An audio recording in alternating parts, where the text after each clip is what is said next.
نگاہ اٹھا کر دیکھا تو ایک بڑھیا سر پر چادر ڈالے منہ چھپائے سامنے کھڑی ہے۔ اجازت ملتے ہی قدموں پر گر پڑی اور دست بدستہ عرض کیا، میں ایک غریب و محتاج عورت ہوں، بھوکے پیاسے آل رسول کے لیے تھوڑا سا کھانا اور پانی لے کر حاضر ہوئی ہوں۔ بی بی میں غیر نہیں ہوں، ایک مدت تک شہزادی رسول سیدہ فاطمہ رضی اللہ تعالی عنہا کی کنیزی کا شرف حاصل رہا ہے۔ یہ اس زمانے کی بات ہے جب سیدہ کی گود میں ایک ننھی منھی بچی تھی جس کا نام زینب تھا۔ حضرت زینب نے ابلتے ہوئے جذبات پر قابو پا کر جواب دیا، تو نے اس جنگل اور پردیس میں ہم مظلوموں کی مہمان نوازی کی، ہماری دعائیں تیرے ساتھ ہیں، خدا تجھے دارین میں خوشی عطا فرمائے۔ بڑھیا کو جب معلوم ہوا کہ یہی حضرت زینب رضی اللہ تعالی عنہا ہیں تو چیخ مار کر گلے سے لپٹ گئی اور اپنی جان بنت رسول کے قدموں پر نثار کر دی۔ عشق و اخلاص کی تاریخ میں ایک نئے شہید کا اور اضافہ ہوا۔ دوسرے دن ظہر کے وقت اہل بیت کا لٹا ہوا کارواں کوفے کی آبادی میں داخل ہوا۔ بازار میں دونوں طرف سنگ دل تماشائیوں کے ٹھٹ لگے ہوئے تھے۔ خاندان نبوت کی بیویاں شرم و غیرت سے گڑی جا رہی تھیں۔ سجدے میں سر جھکا لیا تھا کہ معصوم چہروں پر غیر محرم کی نظر نہ پڑ سکے۔ وفور غم سے آنکھیں اشکبار تھیں، دل رو رہے تھے۔ اس احساس سے زخموں کی ٹھیس اور بھی بڑھ گئی تھی کہ کربلا کے میدان میں قیامت ٹوٹنا تھی ٹوٹ گئی۔ اب محمد عربی صلی اللہ علیہ وآلہ وسلم کے ناموس کو گلی گلی پھرایا جا رہا ہے۔ کلمہ پڑھنے والی امت کی غیرت دفن ہو گئی تھی۔ خوشی کے جشن میں سارا کوفہ ننگا ناچ رہا تھا۔ ابن زیاد کے بے غیرت سپاہی فتح کا نعرہ بلند کرتے ہوئے آگے آگے چل رہے تھے۔ جب اہل بیت کی سواری قلعہ کے قریب پہنچی تو ابن زیاد کی بیٹی فاطمہ اپنے منہ پر نقاب ڈالے ہوئے باہر نکلی اور خاموش دور کھڑی حسرت کی نظر سے یہ منظر دیکھتی رہی۔ ابن زیاد اور شمر کے حکم سے سید زادیاں اتاری گئیں۔ عابد بیمار اپنی والدہ اور پھپھی کے ساتھ مدے ہوئے تھے۔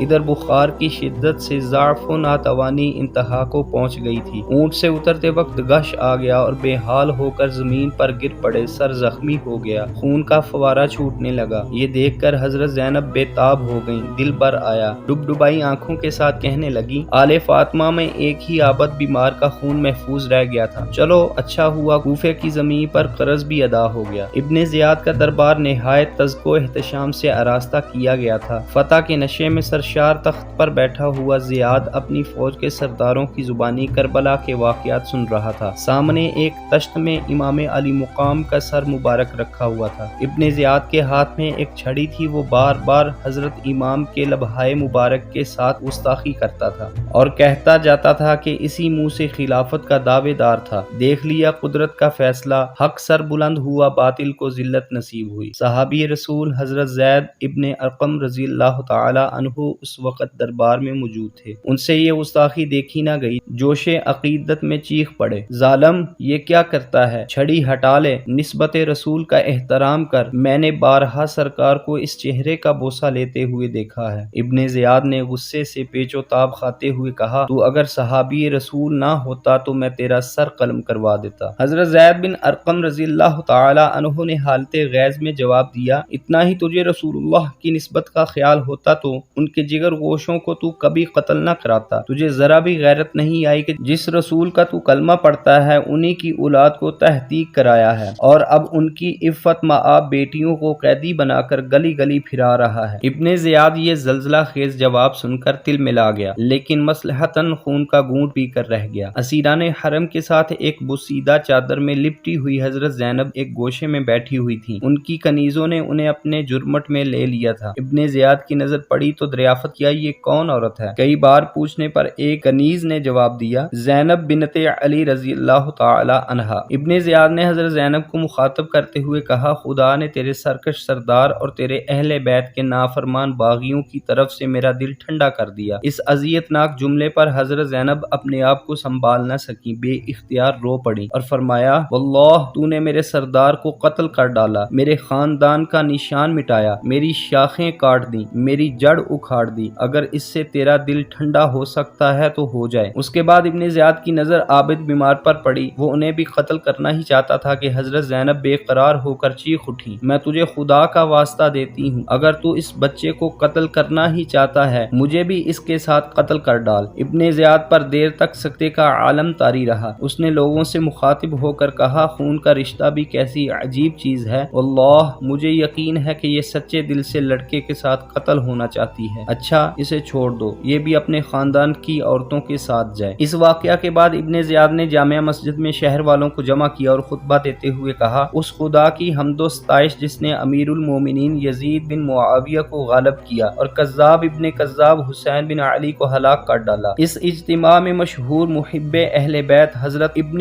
عفیف بھی موجود تھے۔ ان سے خطبے کے یہ الفاظ سن کر رہا نہ گیا، فرط غضب میں کانپتے ہوئے کھڑے ہو گئے اور ابن زیاد کو للکارتے ہوئے کہا، خدا کی قسم تو ہی کذاب ابن کذاب ہے، حسین سچا، اس کا باپ سچا، اس کے نانا سچے۔ ابن زیاد اس جواب سے تل ملا اٹھا اور جلاد کو حکم دیا کہ شاہراہ عام پر لے جا کر اس بڈھے کا سر قلم کر دو۔ ابن عفیف شوق شہادت میں مچلتے ہوئے اٹھے اور مقتل میں پہنچ کر چمکتی ہوئی تلوار کا مسکراتے ہوئے خیر مقدم کیا۔ خون بہا، لاش تڑپی اور ٹھنڈی ہو گئی۔ کوثر کے ساحل پر جاں نثاروں کی تعداد میں ایک عدد کا اور اضافہ ہوا۔ دوسرے دن ابن زیاد نے اہل بیت کا تاراج کارواں ابن سعد کی سرکردگی میں دمشق کی طرف روانہ کیا۔ حضرت امام کا سر مبارک نیزے پر آگے آگے چل رہا تھا، پیچھے اہل بیت کے اونٹ تھے۔ ایسا محسوس ہوتا تھا کہ امام عالی مقام اب بھی اپنے حرم کے قافلے کی نگرانی فرما رہے ہیں۔ اثناء سفر میں سر مبارک سے عجیب عجب خوارق و کرامات کا ظہور ہوا۔ رات کے سناٹے میں ماتم و فغان کی رکت انگیز صدائیں فضا میں گونجتی تھی۔ کبھی کبھی سر مبارک کے ارد گرد نور کی کرن پھوٹتی ہوئی محسوس ہوتی۔ جس آبادی سے یہ قافلہ گزرتا تھا ایک کوہرام بپا ہو جاتا تھا۔ دمشق کا شہر نظر آتے ہی یزیدی فوج کے سردار خوشی سے ناچنے لگے۔ فتح کی خوشخبری سنانے کے لیے ہر قاتل اپنی جگہ بے قرار تھا۔ سب سے پہلے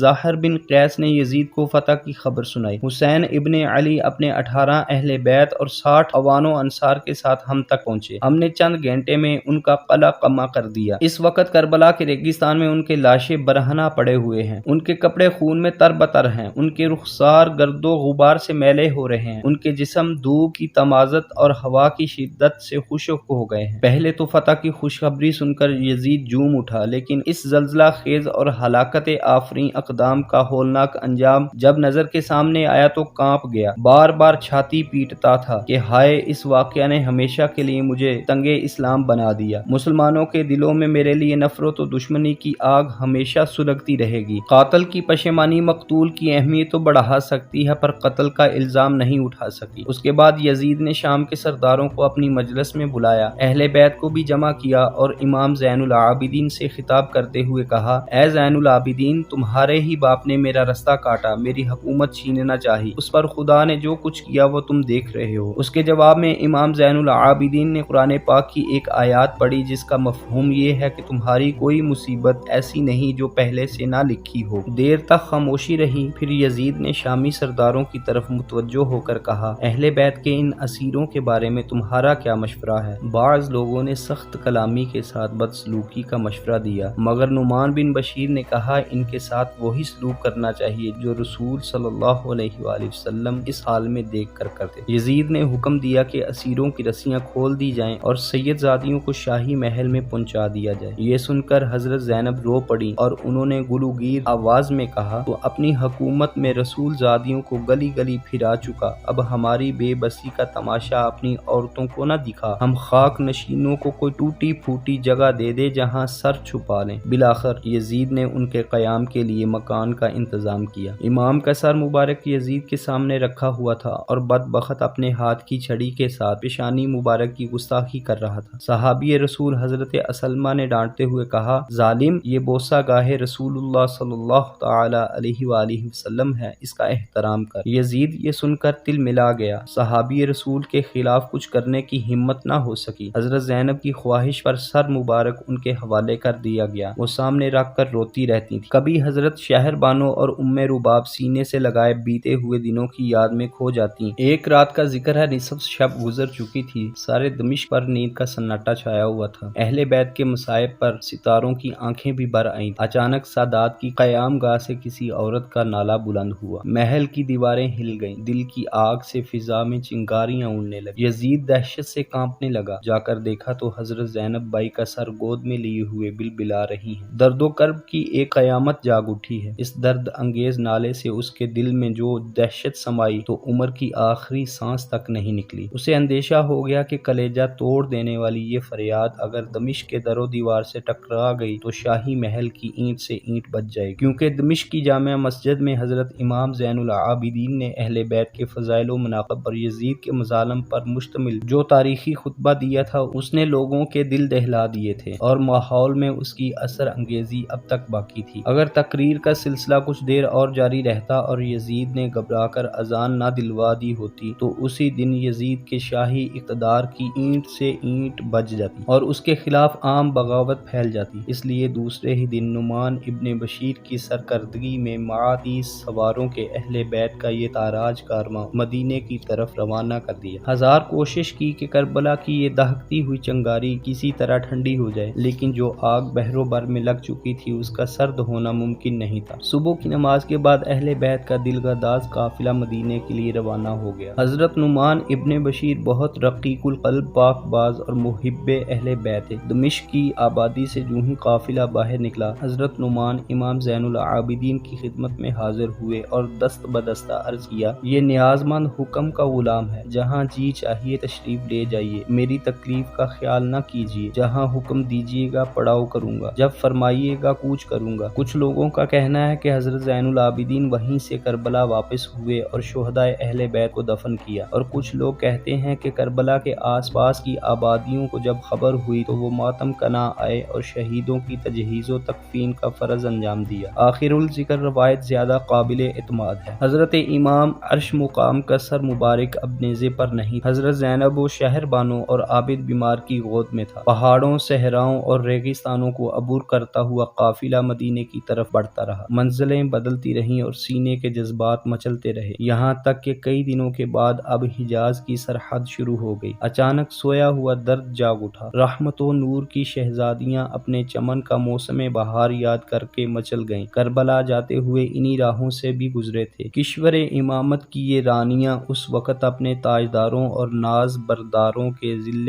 عاطفت میں تھیں۔ زندگی شام و سحر کی مسکراہٹوں سے معمور تھی۔ کلیوں سے لے کر غنچوں تک سارا چمن ہرا بھرا تھا۔ ذرا چہرہ اداس ہوا، چارہ غروں کا ہجوم لگ گیا، پلکوں پہ ننھا سا قطرہ چمکا اور پیار کے ساغر میں طوفان امڈنے لگا۔ سوتے میں ذرا سے چونک گئے اور آنکھوں کی نیند اڑ گئی۔ اب اسی راہ سے لوٹ رہے ہیں تو قدموں کے نیچے کانٹوں کی برچھیاں کھڑی ہیں۔ تڑپ تڑپ کر قیامت بھی سر پر اٹھا لیں تو کوئی تسکین دینے والا نہیں۔ خیمہ اجڑا پڑا ہے، قافلہ ویران ہو چکا ہے۔ شہزادوں اور رانیوں کی جگہ اب آشفتہ حال یتیموں اور بیواؤں کی ایک جماعت ہے، جس کے سر پر اب صرف آسمان کا سایہ رہ گیا ہے۔ لبوں کی جنبش اور آبرو کے اشاروں سے اسیروں کی زنجیر توڑنے والے آج خود اسیر کرب و بلا ہیں۔ مدینے کی مسافت گھٹتے گھٹتے اب چند منزل رہ گئی ہے۔ ابھی سے پہاڑوں کا جگر کانپ رہا ہے، زمین کی چھاتی دہل رہی ہے، قیامت کو پسینہ آ رہا ہے کہ کربلا کے فریادی مالک کونین کے پاس جا رہے ہیں۔ قافلے میں حسین نہیں ہے، ان کا کٹا ہوا سر چل رہا ہے۔ بغیر دڑ کا حسین جب اپنے نانا جان کی تربت پر حاضر کیا جائے گا تو خاکدان گیتی کا انجام دیکھنے کے لیے کس کے ہوش سلامت رہ جائیں گے۔ پردیس میں کربلا کے مسافروں کی آج آخری رات تھی، نہایت بے قراری میں کٹی۔ انگاروں پر کروٹ بدلتے رہے، صبح سویرے ہی کوچ کے لیے تیار ہو گئے۔ نعمان بن بشیر آگے آگے چل رہے تھے، ان کے پیچھے اہل بیت کی سواریاں تھیں۔ سب سے اخیر میں 30 محافظ سپاہیوں کا مسلح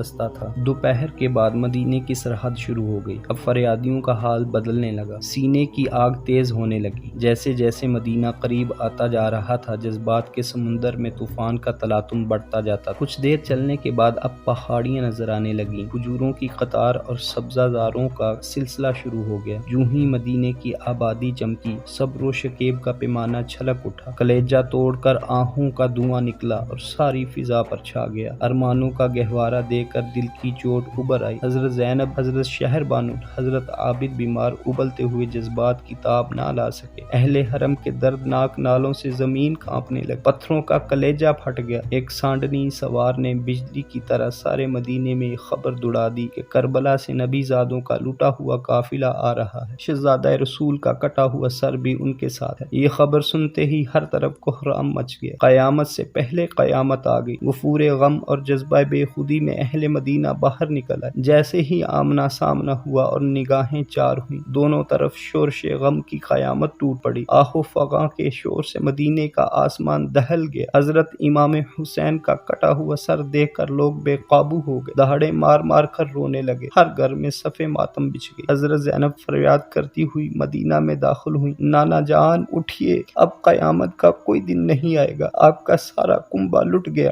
آپ کے لاڈلے شہید ہو گئے، آپ کے بعد آپ کی امت نے ہمارا سہاگ چھین لیا، بے آب و دانا آپ کے بچوں کو تڑپا تڑپا کر مارا، آپ کا لاڈلا حسین آپ کے نام کی دہائی دیتا ہوا دنیا سے چل بسا، کربلا کے میدان میں ہمارے جگر کے ٹکڑے ہماری نگاہوں کے سامنے ذبح کیے گئے، آپ کے پیار کا سینچا ہوا چمن تاراج ہو گیا۔ نانا جان، نانا جان، یہ حسین کا کٹا ہوا سر لیجیے، آپ کے انتظار میں اس کی آنکھیں اب کھلی ہوئی ہیں، ذرا مرقد سے نکل کر اپنی آشفتہ نصیب بیٹیوں کا دردناک حال دیکھیے۔ حضرت زینب کی اس پکار کے سننے والوں کے کلیجے پھٹ گئے۔ ام المومنین حضرت ام سلمہ، حضرت عبداللہ بن عباس، حضرت ابن عمر، حضرت عبداللہ جعفر طیار اور حضرت عبداللہ ابن زبیر کی رقت انگیز کیفیت ضبط سے باہر تھی۔ حضرت عقیل کے گھر کے بچے یہ مرثیہ پڑھ رہے تھے، قیامت کے دن وہ امت کیا جواب دے گی جب اس کا رسول پوچھے گا کہ تم نے ہمارے بعد ہماری اولاد کے ساتھ یہی سلوک کیا کہ ان میں سے بعض خاک و خون میں لپٹے ہوئے ہیں، تلواروں، تیروں اور نیزوں سے ان کے جسم گائل ہیں، ان کی لاشیں بے آب و گیاہ وادی میں پڑی ہوئی ہیں، ان میں سے بعض قیدی ہیں، رسیوں کے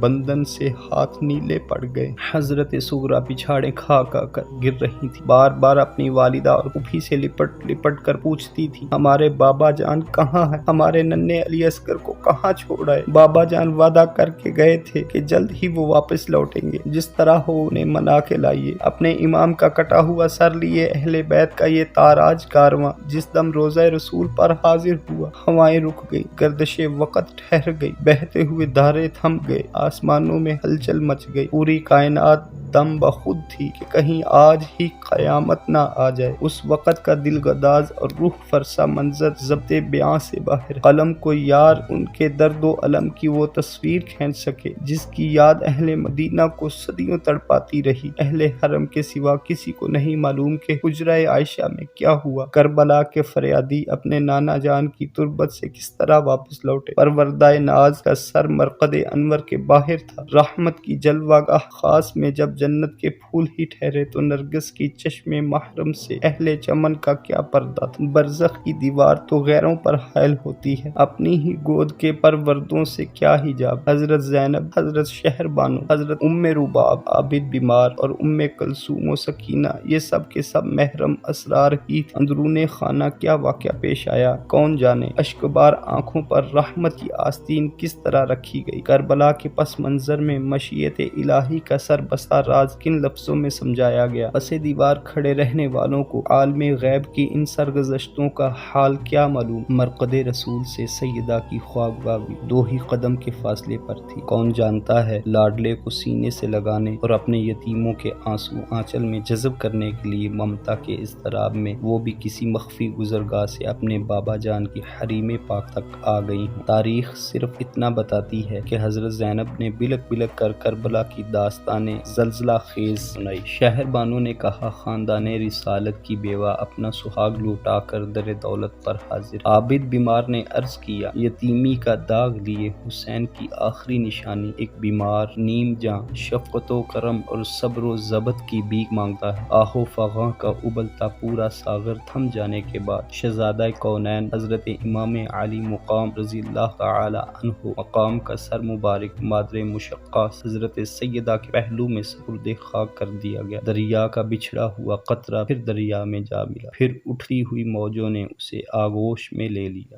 ایسی مزید سچی اور حقیقت پر مبنی داستان سننے کے لیے ہمارے اس چینل کو سبسکرائب کیجیے، لائک کیجیے اور کومنٹ باکس میں اپنے خیالات کا اظہار کیجیے۔ ویڈیو پسند آئے تو اپنے دوست احباب کے ساتھ لازمی شیئر کیجیے۔ جزاکم اللہ تعالی فی الدارین و احسن جزا۔